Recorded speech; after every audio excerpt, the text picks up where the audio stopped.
Hi class, so today we're going to be working on using number lines. Have any of you guys used number lines before? Cool, okay, so this may be a refresher to some, but this is also new to others. So let's see if we can do this as a class. So, our first question, number 1, already gives us the little humps, right? But we have to figure out the equation, and it's times if you look. So let's count how many little humps there are. 1, 2, 3, 4, 5, 6, 7, 8. So we know that the first number is going to be 8. Does that make sense? So what do people think the second number is going to be? That's a really good guess, exactly. So let's look at how many they jump by. So it goes 2, 4, 6, 8, 10, 12, 14, 16. So that goes by 2s, right? Exactly. You guys are spot on.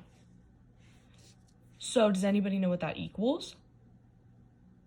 Well, this is how you can easily find out. Like we just did, all of the humps land on numbers, right? So it goes 2, 4, 6, 8, 10, 12, 14, 16, which is the last one. And 8 times 2 is in fact 16. So that is the answer. Can you guys work on one of those alone? All right. Okay, moving on to another example of a problem you might see. So this one's a little bit different, huh? There's no humps, and there's negative numbers and positive numbers.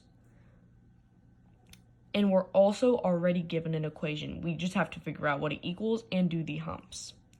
So the equation is 7 plus, in parentheses, negative 3 equals blank. So for this one, it's a little bit different since we have to draw the humps. Let's do that as a class together. Does anybody know where we're going to start?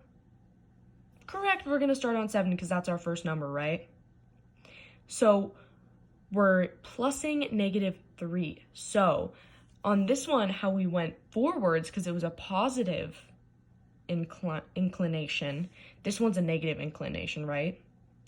So we're going to go backwards. Good job. You guys know your stuff.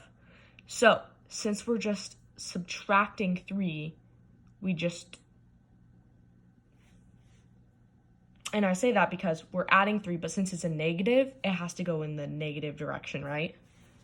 So we're going to do 1, 2, 3.